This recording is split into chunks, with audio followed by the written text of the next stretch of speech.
É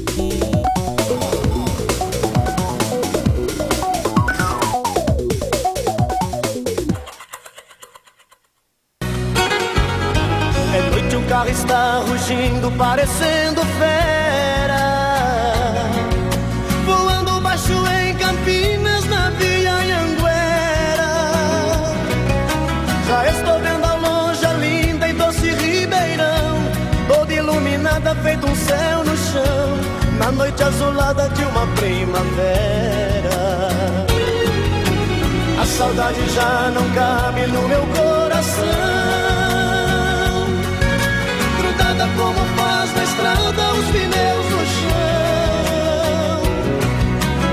Uberaba e Uberlândia já deixei pra trás, em Tubiara entrando em Goiás, quase que eu decolo feito um avião.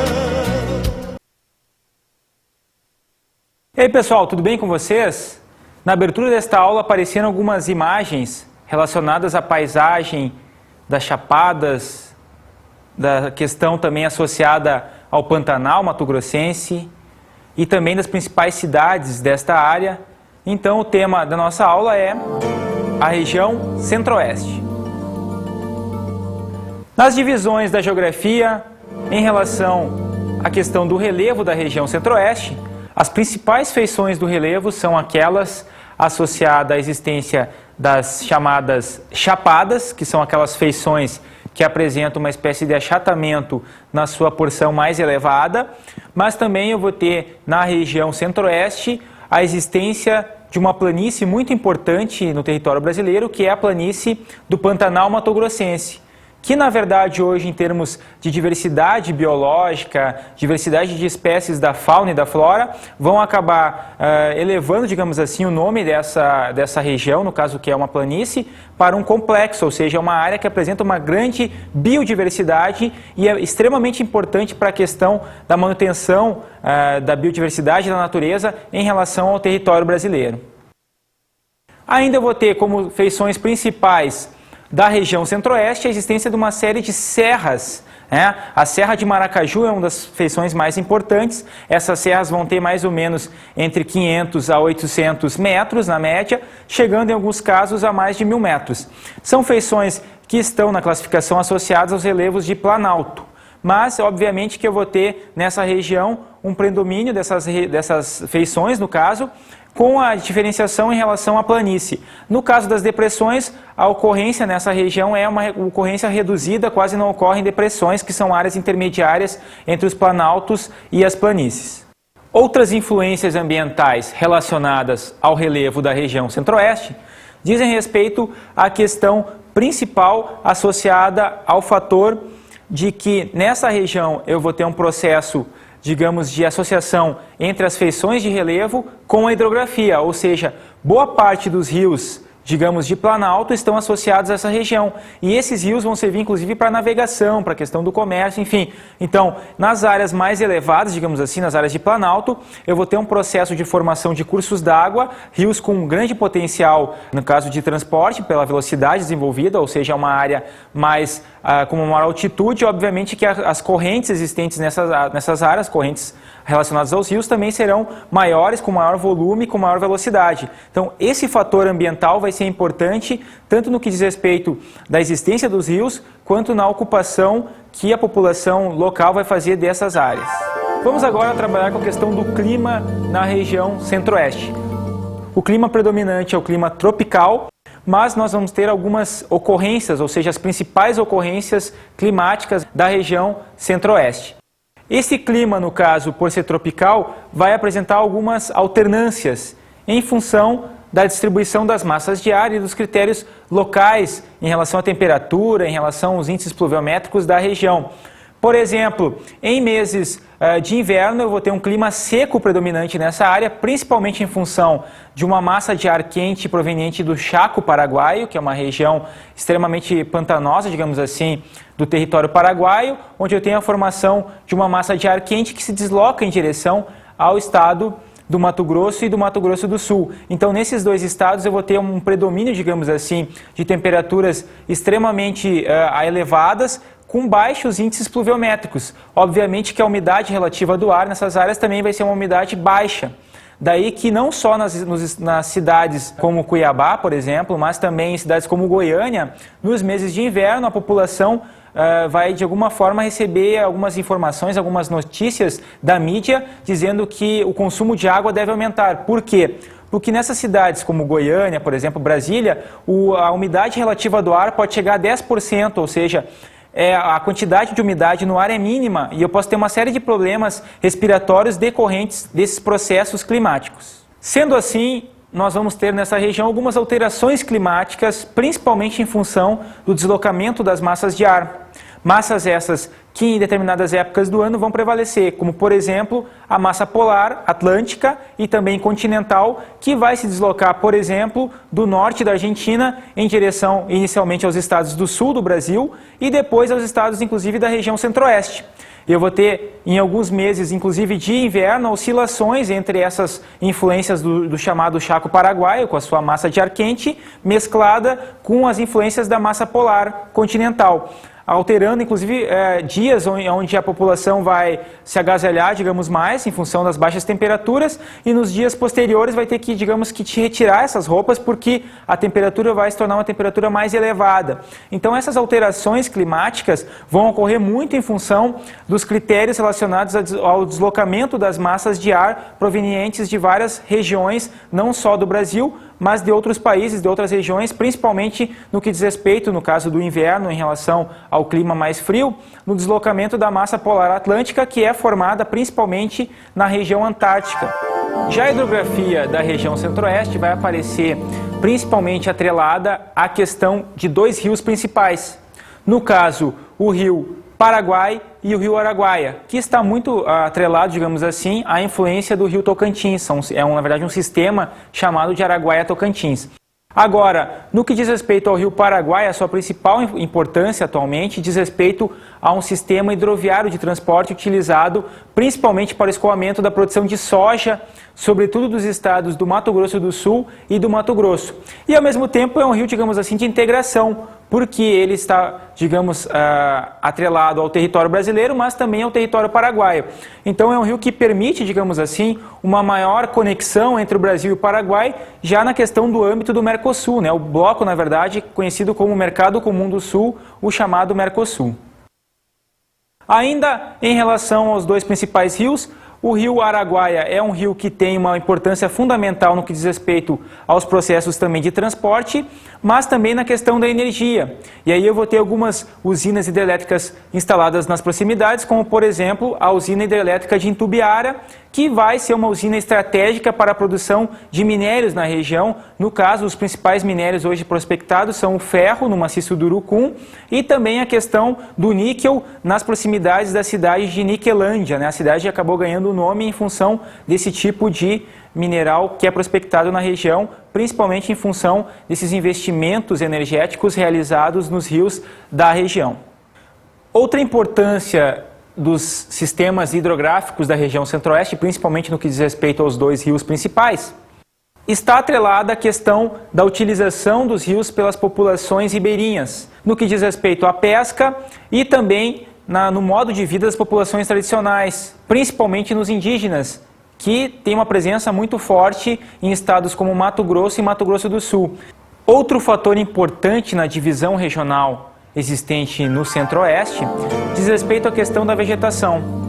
Essa vegetação vai, na verdade, ser uma mescla, digamos assim, de vários tipos de vegetação, inclusive existente em outras regiões do Brasil, como, por exemplo, no que diz respeito à floresta equatorial. Essa floresta equatorial está mais associada à região norte do Brasil. Porém, como não existem limites geográficos, ou seja, aquele limite que o homem estabeleceu na questão da criação das regiões, eu vou ter, em alguns casos, a presença da floresta equatorial, a floresta amazônica, no norte do Mato Grosso. Então, nesse estado, eu vou ter a presença daquelas vegetações com grande diversidade de espécies, mas, ao mesmo tempo, com uma abundância em termos climáticos a partir de um processo acentuado de precipitação pluviométrica, ou seja, as chuvas são acentuadas nessa região, e, obviamente, que a diversidade biológica também será maior. Então, muitas árvores existentes nessa região mais ao norte do Mato Grosso vão apresentar copas de até 30 metros de altura. Então, são árvores de grande porte, muito utilizadas na questão da extração vegetal para as madeireiras, não só dos estados da região, mas também para outros estados brasileiros. Outra vegetação importante da região centro-oeste é a floresta tropical, que vai apresentar, na verdade, uma transição entre a floresta equatorial para a floresta tropical, ou seja, são árvores de menor porte em relação à floresta equatorial, muito em função dos índices pluviométricos, ou seja, em algumas regiões onde aparece esse tipo de floresta, os índices de chuva, na verdade, são inferiores aos encontrados na região norte do Brasil. Então, é uma vegetação, digamos, mais rasa, uma vegetação de menor porte e de menor incidência em termos de homogeneidade, ou seja, não é uma vegetação homogênea, ela ocorre em algumas áreas da região centro-oeste e, obviamente, que vai ter também uma importância fundamental na questão do extrativismo, mas isso está mais associado a algumas espécies que têm um certo valor econômico, como, por exemplo, a embuia e o jacarandá. Já a vegetação do Pantanal apresenta uma diversidade de espécies, não só espécies associadas à questão da vegetação de árvores, mas também nas gramíneas que aparecem em algumas áreas.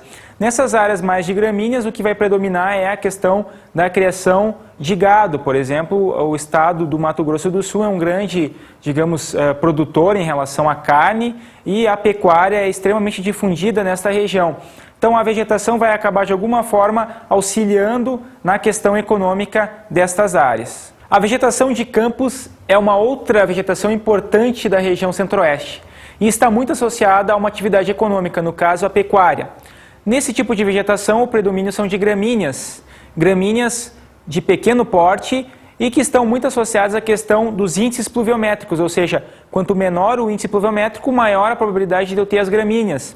Já que nas áreas onde os índices de chuva são maiores, a diversidade e também as dimensões em termos de estatura das espécies são maiores. Outra vegetação importante para a região centro-oeste é o cerrado, uma vegetação que apresenta uma transição em relação, por exemplo, à floresta amazônica, com vegetações, no caso, com espécies de árvores, por exemplo, de médio porte. Então, nessa área, eu vou ter uma ação gradativa do homem, uma ação antrópica cada vez maior, e a redução dessa vegetação vai ocorrer principalmente a partir dos anos aí de 1970 em diante. Essa vegetação vai acabar tendo uma redução e hoje, segundo estudos do Ministério do Meio Ambiente, os índices de vegetação já foram reduzidos em 30% da mata original. Ou seja, à medida que ocorre uma expansão da fronteira agrícola, a tendência é de que a vegetação de cerrado seja de alguma forma reduzida. Ainda se tratando em termos de vegetação, uma outra formação importante para a vegetação da região centro-oeste é aquela que diz respeito à formação das matas de galeria e ciliares. Nestas áreas, eu vou ter justamente um processo de existência de árvores e de outras espécies associadas aos cursos d'água, ou seja, na transição entre os cursos d'água, nas suas duas margens, digamos assim, tanto esquerda quanto direita, eu vou ter a existência de alguns capões com vegetação. À medida que a agricultura vai avançando em relação a essas áreas, a existência das matas-galerias também, de alguma forma, fica comprometida na região centro-oeste. Vamos trabalhar agora com a questão da construção do espaço na região centro-oeste.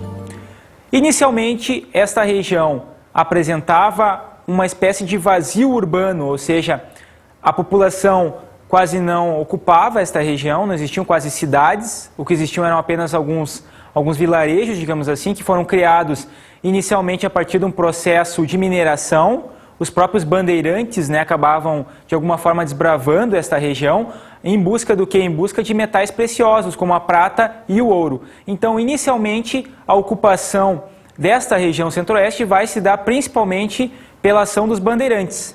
Em um processo seguinte, algumas políticas territoriais dentro do âmbito já da nação brasileira, o Estado brasileiro independente, vão acabar levando um número muito grande de imigrantes no sentido de ocuparem, de alguma forma, a região centro-oeste. Muito em função das disputas, com as disputas existentes entre os países do Prata, no caso, e um grande exemplo foram as disputas entre Brasil e Paraguai, em uma guerra que perdurou por muito tempo, em que o Brasil saiu, de alguma forma, como vencedor, em função de uma aliança com outros países como Argentina e Uruguai. Então, ao mesmo tempo que a região centro-oeste é uma região que apresenta uma espécie de vazio urbano, digamos assim, é interessante que o governo, através de algumas políticas territoriais, ocupe essa área e, de alguma forma, também demonstre a soberania do governo brasileiro, da nação brasileira em relação a esse território. Então, nós podemos observar que ocorreu um processo de deslocamento dos bandeirantes dentro de um processo de migração. E esta migração vai, num processo seguinte, num período seguinte, acabar induzindo a criação dos primeiros vilarejos que vão se tornar posteriormente cidades. Cidades como, por exemplo, Cuiabá, que é uma cidade que teve influência na questão da mineração e que nos períodos seguintes começa a se desenvolver a partir de algumas atividades comerciais, muitas delas criadas a partir de uma demanda por alimentos, pelo próprio comércio em geral, em função das práticas de mineração. Então tivemos com isso um processo de povoamento da região. A partir de uma troca existente a partir das migrações, principalmente dos mineiros que trabalhavam nas chamadas Minas Gerais, no atual estado de Minas Gerais, eu vou ter uma influência muito grande dessa população na formação das primeiras cidades da região centro-oeste. Prova dessa influência é que até hoje cidades como, por exemplo, Goiânia e Cuiabá têm uma grande influência da culinária mineira nos seus estados. Mas o grande crescimento urbano da região centro-oeste vai começar a ocorrer principalmente a partir da construção da cidade de Brasília, que foi, na verdade, uma iniciativa do governo Juscelino Kubitschek, no sentido de transferir o poder até então localizado na cidade do Rio de Janeiro para uma capital mais interiorana, claro que com alguns objetivos, digamos, políticos. Uma das grandes discussões a respeito da construção da cidade de Brasília diz respeito à questão da mudança, porque a grande pressão popular existente no Rio de Janeiro acabava de alguma forma diminuindo as ações do Estado e até de alguma forma dificultando algumas ações políticas. Então, à medida que eu construísse uma cidade no Brasil Central, na caso da cidade de Brasília, eu poderia ter uma transferência de poder e esse poder ficaria, digamos, distante das principais massas operárias e também que buscavam de alguma forma contestar o poder do Estado brasileiro. A partir de capitais, inclusive estrangeiros, a cidade de Brasília foi construída. Isso entre o final da década de 50 e início da década de 60. As iniciativas do governo Juscelino Kubitschek, de alguma forma, também atraíram um grande número de imigrantes, sobretudo da região nordeste do país, os chamados candangos, aquela população que vai, de alguma forma, acabar auxiliando na construção da cidade. A cidade foi construída a toque de caixa, digamos assim. Claro que, do ponto de vista da ocupação da população, a construção de Brasília vai acabar, de alguma forma, incentivando a ocupação da região como um todo. Fruto desse processo é que algumas cidades, chamadas cidades satélites, que foram aquelas cidades que se expandiram ao redor de Brasília, são aquelas cidades que acabaram de alguma forma absorvendo a mão de obra nordestina, já que a cidade foi construída com fins políticos, ou seja, é o centro de poder. Boa parte das superquadras, na verdade, não respeitam a questão da construção para habitação, ou seja, são prédios públicos, são os chamados ministérios, e a população de alta renda vai acabar vivendo em condomínios. Já a de baixa renda vai ter que migrar para as áreas próximas, tanto é que grandes cidades da região metropolitana, digamos assim, de Brasília, como Guará, por exemplo, vão acabar absorvendo boa parte da mão de obra que auxiliou na construção da cidade, isso na década de 50 e 60. Agora, em termos de investimentos para a região centro-oeste, Brasília acabou atraindo inclusive a construção de estradas, como por exemplo a Belém-Brasília. E essa estrada vai facilitar uma espécie de migração de outras regiões no sentido da região centro-oeste. E obviamente que outras cidades que não Brasília também vão ganhar com isso. Fruto desse processo, por exemplo, é a cidade de Goiânia, que vai ter uma grande expansão e vai chegar na atualidade a ter mais de 1 milhão de habitantes, muitos deles migrantes de outras regiões. Para ilustrar melhor a questão da cidade de Brasília, vamos agora ver uma curiosidade sobre ela. Roda aí. Curiosidades sobre a história de Brasília. A ideia da construção da cidade de Brasília não veio por acaso. Sem que ninguém imaginasse, Juscelino Kubitschek já havia se inspirado na atual capital de Minas Gerais, Belo Horizonte, para a construção da cidade. Brasília, naquele tempo, foi a única cidade edificada em apenas 3 anos, sem nenhum problema. Em 1960, tudo já estava funcionando como Juscelino esperava, para então comemorar o seu último aniversário como presidente da República. Bem, vocês viram aí que as influências que de alguma forma alteraram no projeto final da cidade de Brasília foram inspiradas na cidade de Belo Horizonte. E obviamente que Brasília vai ter um diferencial no que diz respeito a superquadras, por exemplo. São um planejamento muito mais efetivo e também um uso mais racional do espaço, sobretudo no que diz respeito à questão da velocidade. As ruas são mais largas e, obviamente, que a circulação está atrelada à questão do poder político. Não é uma cidade para todas as populações, e sim uma cidade com fins políticos administrativos. Mas um outro fator importante para a questão da ocupação da região centro-oeste diz respeito à ampliação da fronteira agrícola. A partir de projetos de colonização preconizados pelos governos militares, esta região começou a receber um grande número de imigrantes. Migrantes originários da onde? Dos estados da região sul, sobretudo do estado do Rio Grande do Sul e também do estado do Paraná. À medida que esses projetos foram, digamos, sendo efetivados, tanto com os capitais privados quanto os capitais estatais, a população acabou migrando dessas regiões porque nestas áreas o preço da terra se tornou de alguma forma muito caro, extremamente caro, e obviamente que aquelas fazendas monocultoras, os chamados latifúndios, acabaram de alguma forma comprando, abocanhando as fazendas menores, as propriedades menores. Então essa população que vivia em pequenas propriedades acaba de alguma forma aceitando essa ideia de se mudar, de migrar, e se desloca dos estados do sul, no caso Rio Grande do Sul e Paraná, em direção aos estados do centro-oeste, estados como Mato Grosso do Sul e Mato Grosso, por exemplo.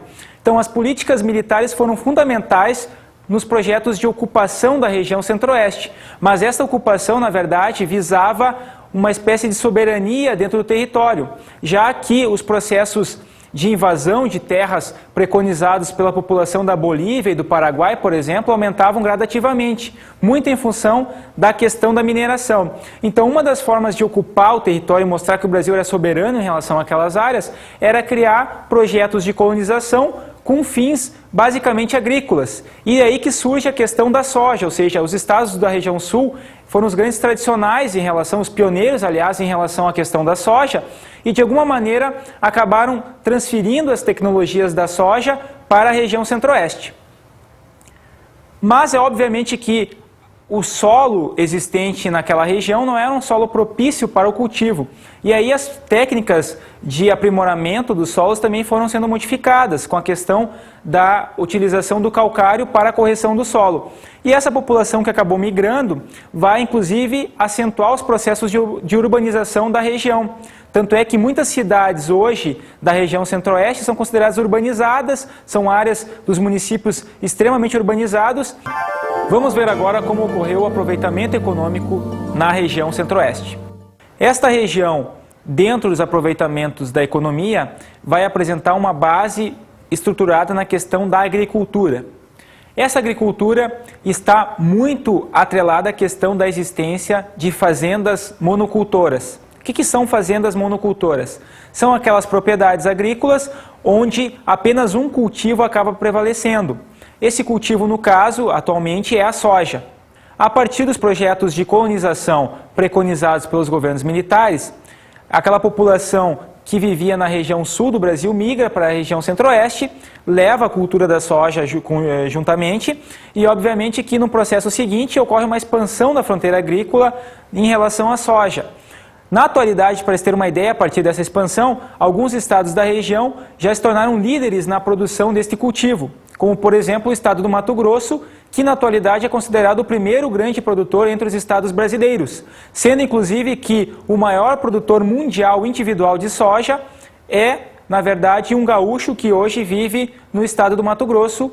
E, obviamente, que a questão associada ao poder econômico também é uma questão política, sendo que, em relação à agricultura, esse grande fazendeiro, digamos assim, conseguiu construir uma grande infraestrutura para escoamento da produção agrícola. E, obviamente, que não apenas a soja acabou sendo difundida a partir dos projetos de colonização do Centro-Oeste, mas também outros cultivos. Esses cultivos, no caso, estão atrelados também à influência dos projetos de colonização, ou seja, a população que migra da região sul acaba levando outros cultivos, como por exemplo na questão do arroz. Hoje o estado de Goiás, na verdade, é o segundo maior produtor de arroz, perdendo apenas para o Rio Grande do Sul. Obviamente que eu vou ter uma diferença no arroz que é produzido nessa região, é o chamado arroz de cerqueiro, que é um arroz que não utiliza a irrigação, mas que tem a sua produção limitada em função de questões climáticas. Mas o que nós podemos observar também é que a partir de uma transferência tecnológica preconizada pelos gaúchos, a produtividade desta região também vem aumentando gradativamente. Um outro cultivo importante na questão da agricultura do Centro-Oeste é o algodão, que tem uma difusão muito grande no estado do Mato Grosso, sendo que esse estado já está entre os 5 maiores produtores. Então, obviamente, que à medida que eu tenho uma expansão das fronteiras agrícolas da região Centro-Oeste, eu vou ter uma expansão também na produtividade, sendo que esta região já está entre as regiões que melhor produzem os cultivos para exportação, a partir de um processo de monocultura. E, obviamente, que o Brasil se torna uma potência muito em função da pressão existente nessa área por novos espaços, por novas fronteiras agrícolas. Então, a questão agrícola relacionada à região Centro-Oeste é de fundamental importância também para que o Brasil se torne uma grande potência agrícola, fato esse que já está ocorrendo, sendo que o Brasil tem um grande acúmulo de capitais associados à agricultura. Mas ocorre também alguns conflitos agrários decorrentes dessa expansão da fronteira agrícola brasileira, principalmente na região Centro-Oeste. Esses conflitos ocorrem em função dos processos de ocupação das terras, processo esse que muitas vezes foi ilegal, sendo que a figura do chamado grileiro prova bem essa questão dos conflitos. O grileiro, na verdade, é uma pessoa que vai, de alguma forma, ocupar uma propriedade que até então era de posse da União, ou seja, era uma propriedade pertencente ao governo federal, vai morar ali por 5, 10 anos e vai fraudar alguns documentos, no caso em cartório, cartórios, na verdade, que também não são considerados legais, não são legalizados, e no processo seguinte ele vai utilizar, inclusive, os grilos para, digamos, mostrar que esse documento é um documento antigo, tanto é que ele coloca o documento numa caixa com uma quantidade X, digamos assim, de grilos. Esses grilos vão de alguma forma, vão liberar líquidos de cor amarelada, por exemplo, cor amarela, e esse líquido vai transformar esse documento num documento que visivelmente parece antigo. E aí os grileiros vão de alguma forma comprovar perante a lei que o documento é original, só que na verdade o documento não é original. Mas esse processo de grilagem, na verdade, vai se acentuar. E à medida que vários documentos para uma mesma propriedade são emitidos, e esses documentos são falsificados, na verdade, eu vou ter conflitos armados entre os grileiros, os poceiros, que são aquelas pessoas que ocupam a área e também não têm o título de propriedade, e os movimentos sociais do campo, como por exemplo o MST, vão acabar se difundindo nesta região, e os conflitos agrários entre os poceiros, os grileiros e os agricultores do movimento sem terra vão acabar inclusive conflitando com os fazendeiros que têm os títulos de propriedade nas fazendas monocultoras. Já no caso da pecuária, existe hoje uma diversificação principalmente em função da biotecnologia. Tanto é que alguns estados, como o estado de Goiás, já são líderes nos rebanhos bovinos de alta qualidade, a partir de estudos científicos e também da utilização de profissionais especializados, como por exemplo os veterinários, que vão dar todo o tratamento necessário para que os rebanhos bovinos tenham alta produtividade e possam de alguma forma expandir os mercados dos estados da região Centro-Oeste. Prova disso é que os estados hoje, como por exemplo Goiás, acabam exportando esta carne para países da União Europeia. E como funciona a indústria na região Centro-Oeste?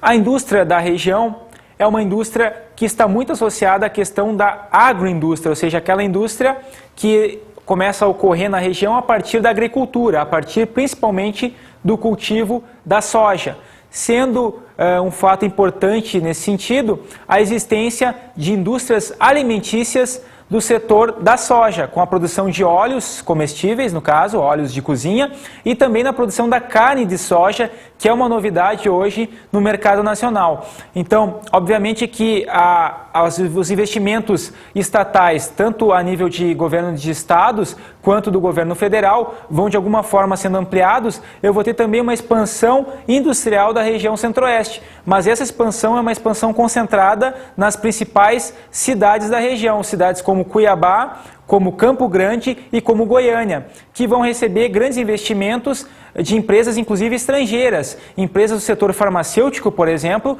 que vão acabar se instalando em Goiânia em função da disponibilidade nesta cidade de uma grande mão de obra qualificada no setor farmacêutico. Essa mão de obra é qualificada onde? Nas grandes universidades existentes nesta cidade e na sua região metropolitana.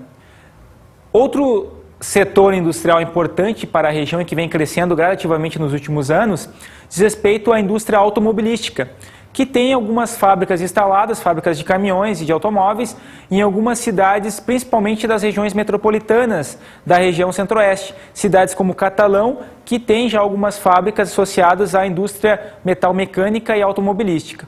Então, à medida que os investimentos vão se ampliando, a região vai de alguma forma ganhando novos investimentos e dentro da questão do desenvolvimento político da região, os impactos serão grandes em relação aos novos investimentos. Um grande exemplo da questão do desenvolvimento político da região diz respeito à questão da guerra fiscal. Os estados da região centro-oeste também, de alguma forma, ganharam em relação à chamada guerra fiscal, principalmente nos setores farmacêuticos e mecânicos, onde grandes indústrias que estavam localizadas na região sudeste e também na região sul acabaram se deslocando para os estados da região centro-oeste em função dos menores valores praticados em relação à questão dos terrenos e também dos investimentos estatais na questão da guerra fiscal para atrair novas empresas para os estados da região centro-oeste. Bem, pessoal, sobre a região centro-oeste do Brasil, o que nós tínhamos para estudar era isso. Vamos agora às nossas dicas de estudo.